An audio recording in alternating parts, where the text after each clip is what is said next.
work that you guys do. Like you said, I'm Matt Marble, and I'm defensive backs coach, and this year will be the defensive coordinator at Blue Springs High School. And you can introduce yourself, I guess. I'm Coach Dan Sundberg, coach at the other guys.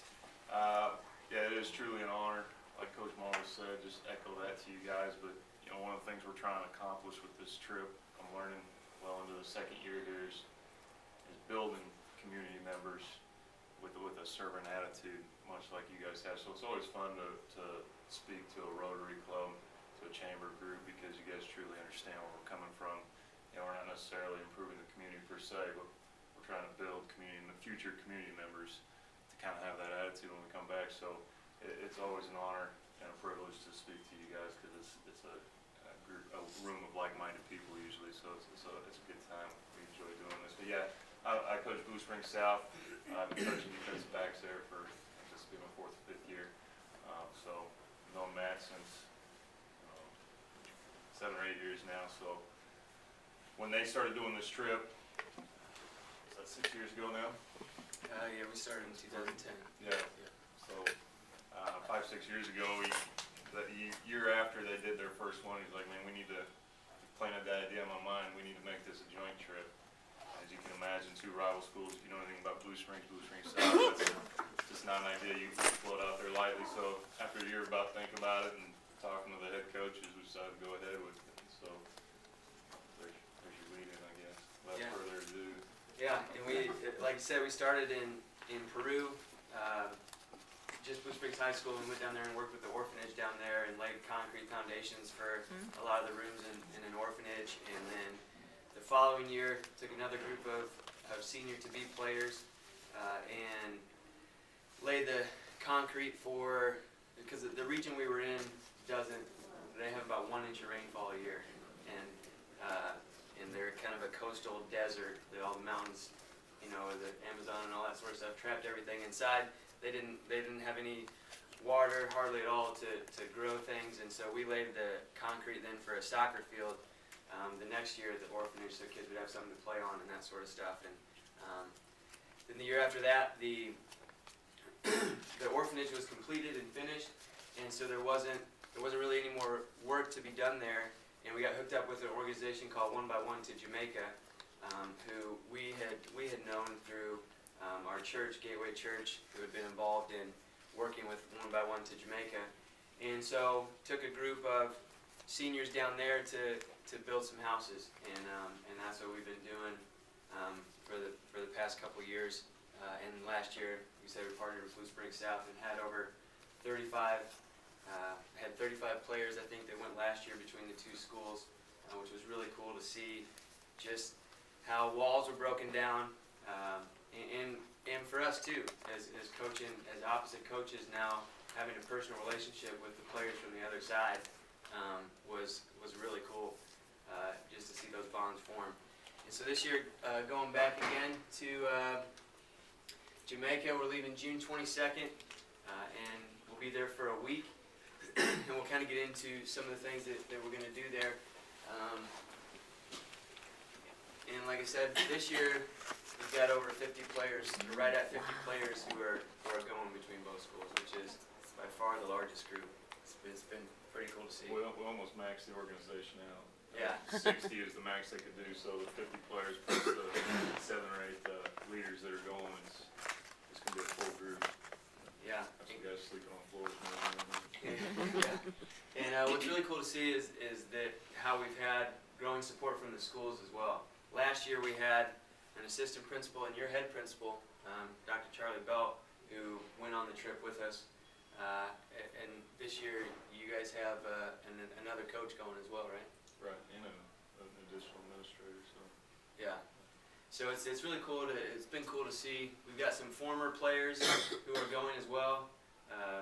And one of the players, his name is Drew Kerber. He's graduating either this weekend or next weekend from the Air Force Academy. And he was an all-state lineman for us and played football at the Air Force Academy. And he graduated in 2010. He graduated that spring before we took our first trip, and so he was always a little mad that we didn't start the trip his senior year, and so he was really excited to go. But it's been cool to see the community support that we've gotten. Yeah, the organization will go, it's called One by One, and we'll talk about them in a minute, but what's a misconception like you hear Jamaica, you think beaches and Mai Tais and those sorts of things, and it's the complete opposite. We'll actually fly in up top there, Montego Bay. If you've ever been to Jamaica, that may have been where you flew into. And then from Montego Bay, you don't see the ocean for a very long time, because we immediately, we head into the mountains and we start on a road that does this for about 3.5 hours. Goes up over the middle of Jamaica, sits up real high in the highlands, and then you come back down the other side, and we actually end up on the south part of the island. But it's a jungle valley community. It's buried in the jungle. So it's very different from the stereotype of Jamaica. We're in a small town called Harmons. I can't remember the name of the parish. I can't either.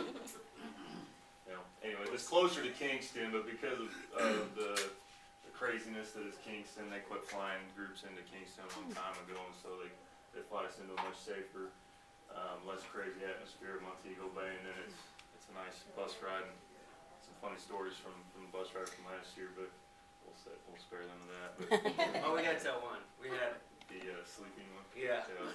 All the players were, because they were exhausted from travel and everything like that, and we're at 2 hours into this bus ride. Up on Dramamine too. Yeah, some of them who their first time on a plane was going out of the country, and so I mean they were all just ready to be done, and so they were all sleeping in the bus, and we decided that we got all the adult leaders together who we decided we didn't want to act like adults for a second, and we said that we told the person from One by One who was driving the van, next time you take a turn, take it a little extra hard, and we're gonna start screaming and everything like that. So he did that, and all of us were like, "Oh no, what's that?" And the players went up, and they were all over like that, and they saw us laughing, and they got so mad. It was hilarious. The only reason we didn't get punched is because we were the coaches. We forgave them for what came out of their mouth at one time. Like Coach said, we're going into Harmons. The Jungle Valley community's got about 3,000 people spread out all throughout the mountains and the valley and everything like that. Very impoverished area. There's about 75% unemployment. Education past 8th grade is very difficult. To get education past 8th grade, students have to travel to different locations, and that means fees for taxis.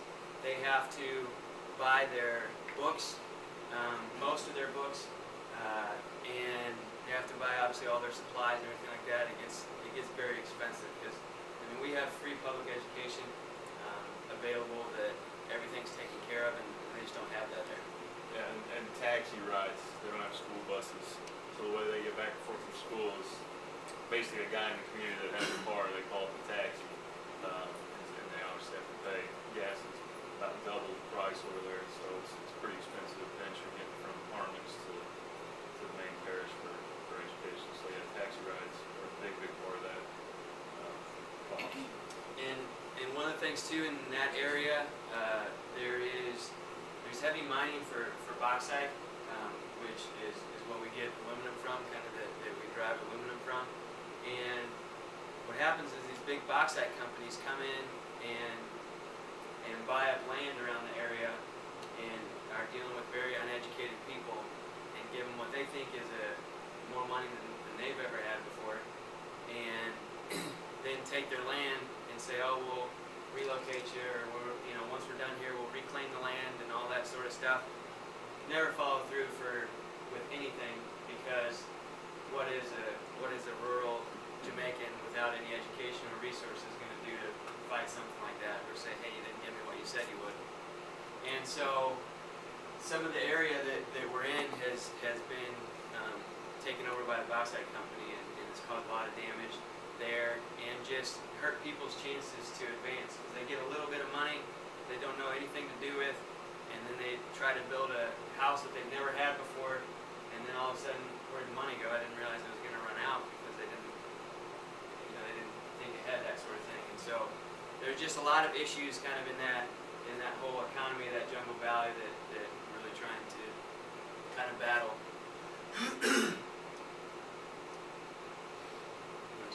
Yeah.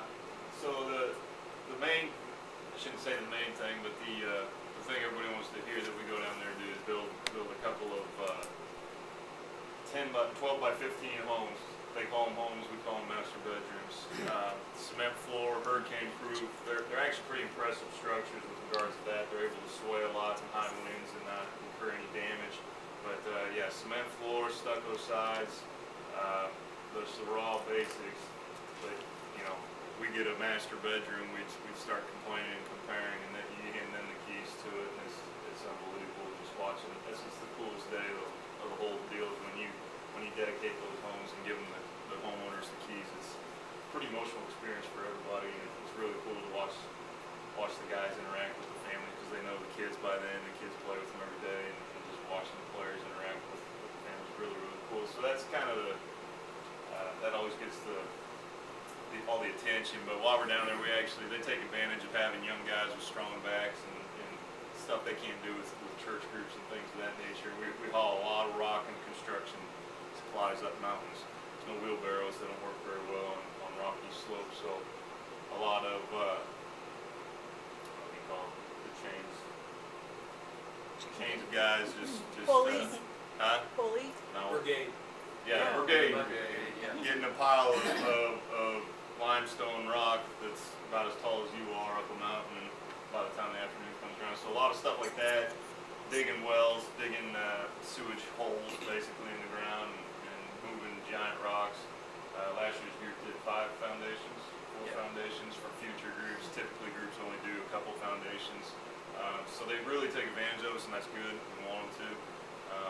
You don't want a bunch of teenage boys getting bored on a mountain in Niagara. So we do a lot more than just build the homes, but it is pretty cool on that final Friday, kind of watching those dedications go down. It's really, really neat. Anything else with that? Oh,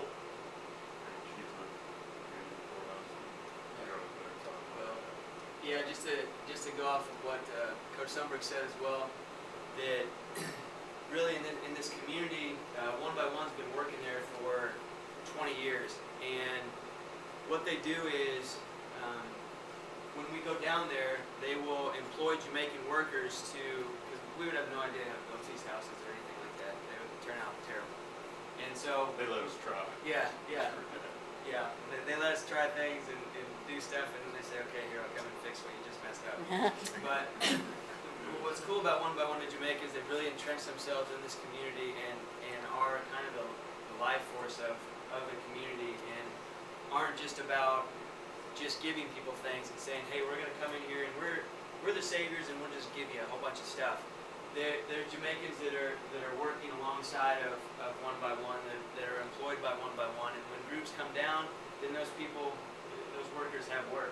When groups don't come down, they don't really have means of income. And kind of a byproduct of this is because One by One has been able to kind of partner with the community and things like this, it's kept more men in the community in terms of them not, oh, I'm going to go up to Montego Bay or Kingston and look for work, and then I never come back to my family again because, oh, I can make my own money and they're gone now. And so that's been like a byproduct that's been really cool to hear and see that the men in the community are staying because there's work, and then there's more opportunity for them to interact with their family. And there's usually always about 200 people on the waiting list for a house, and they're starting to see they've been in the community long enough, they're seeing second generations of people who their parents have had a house built for them a long time ago, and now they're old enough that, they're able to get on this, go through the application process and that sort of stuff and have a home of their own, which is really cool. And I remember a couple years ago there was a little kid named Damien who, you could see the excitement on his face that he finally had like a house of his own, where it was like, hey, this is my house. I'm not living with a family member anymore. I'm not sleeping, in some family member's side shack or anything like that anymore. It's like, this is my house. And just one of the most incredible feelings that you can have. the amount of guys that we're bringing down, we're expecting to. We're telling them we want to do more work than any other team has ever done before. The amount of guys that we're bringing down, and just their abilities to kind of push past being tired. Yeah, it was the hardest thing we did down there last year, but by the end of the trip, it was by far the most rewarding. We go in Jamaica. A lot of times families don't have the means, the time, or just the effort to take care of elderly or disabled individuals. And so in Jamaica, they go to state-run poorhouses, infirmaries. As you can imagine, in a third world country, those infirmaries don't receive a lot of public funding. So it's a pretty eye-opening experience when you walk in and you see a lot of the conditions in which these people are living. It gets you right away. You're like, holy cow, it's almost overwhelming. And one by one, encourage you. We go there for an afternoon for about an hour is what it ends up being by the time it's all said and done. And just spending time with these people, and again, watching these people's faces light up. I mean, it's kind of a really eerie, quiet setting when the buses roll up, and by the time we hit that parking lot, I mean, it's like mass exodus from the building, and they're out on the porch just waiting for that time to spend with you. And it's amazing. I mean, guys just sitting down reading stories from Bible or playing dominoes, or last year we had an impromptu jam session with an acoustic guitar, and a couple of the players started beatboxing with each other back and forth. It's just a really, really cool experience, and some of the relationships the guys build from there. Last year was pretty cool. We had one by one gave us the opportunity, because that was on a Wednesday. On Thursday they said, now if you want, you can throw it out there. We don't know, usually people don't want to do it, but you can take about 8 to 9 players back. One of our workers is going back today, so if you want to take 8 or 9 players back, you can. And For the whole day. for the whole day, yeah, 8 hours stay there instead of just an hour. And I remember looking at Matt that night. I was like, yeah, that's not going to happen. That was on Wednesday night, and so we threw that idea out there Thursday morning, and we had to limit it immediately. Like 12 hands shot up, and they're like, guys, the most we can do is 10. But it was a really, really cool experience seeing the guys step up to that, because they were pretty raw Wednesday night when we got back. They were like, I just can't believe people are living in those conditions. That's not right, blah, blah, blah. I was like, well, that's the card they're dealt in life. And to see the guys respond to that and want to go back for an entire day, and not to a T, all 8 or 9 of them said it was worth every minute while they were there. So it was a really, really cool experience. A lot of hopelessness in that building, but to see the guys' interaction with that, it would make every mom and dad of those kids really, really proud, because it's one of the highlights of the trip. Hardest parts of the trip, but Yeah. definitely a highlight. Absolutely. And we and just kind of a personal story of something that impacted me when we were there is there was a man who was sitting on the edge of his bed, and he was pretty much didn't have any eyesight. He said he could see a few things, but was sitting on the edge of the bed, and he had his backpack next to him, and he had his hat on, and he was just sitting there. And so I went over and talked to him a little bit, and he said, I think my family's going to come today or maybe tomorrow to come get me, and so I'm just kind of waiting for him. And I was like, oh, okay, well, that's good. And I caught the eyes of the nurse, one of the workers there, and she just kind of looked at me and gave me one of those, it's not happening. And he'd been doing that, sitting there for years, just hoping that a family member would come and get him. We go back the next year, and he's sitting in the exact same spot, saying the exact same thing. And there's, it emotionally, wrecks you when you see stuff like that. And there was in this facility is a World War II veteran as well, who has pictures and showed us pictures and medals that he was in the Royal Air Force, the British Air Force, and opened up, and that's his prized possession, obviously, and he opened it up, and we saw the medals, and then he showed a picture of us, with him and his crew and all that sort of stuff, and now he's in this home in Jamaica, and so, like you said, it's heartbreaking, but to see guys who are, you know, big, tough football players who are, you know, holding the hand of a woman, just bringing a smile to her face, an older woman that they have no idea what she's saying, but they're gonna spend time with her and stuff like that. It truly solidifies things on, you know, why we do these trips. And, you know, that's kind of the week that of what we'll do, and we'll do other activities and events in the evening with community members, just to try to, you know, bring good times to people who are going through a lot of difficult struggles. One of the coolest things that we were able to do last year is that our group of guys last year raised so much money just through fundraising efforts and that sort of stuff that we were able to sponsor a girl in her freshman year of high school, and we're working freshman and sophomore year of high school, and we got to meet her when we were down there, which was really cool, and she got to meet all the guys, all the football players, and she was pretty overwhelmed that, you know, with 35 football players who were all like, hey, you know, how's it going? She's like, oh, whoa. That was also part of one of the cool stories of the whole trip, because you want to talk about worlds colliding for a reason. We come down with that extra 2 years worth of tuition. Her father, who down there, obviously the males are the main wage earners, he had just passed away that December in a pretty tragic accident on Christmas morning, actually. Died in a car accident. So they were at the time trying to figure out, and working with 111, trying to figure out how they're going to keep Natisha in school. And sure enough, we came to them one of the first nights we were there. We're like, hey, we've got these extra funds, and the guys want to do something, you know, around here with it. And so one of the options they gave us was put her through school. And we left it up to the guys because they had a couple other options what they could have done. Every single one of them voted to do this. So it was just yet another very cool story. And we got to tell her.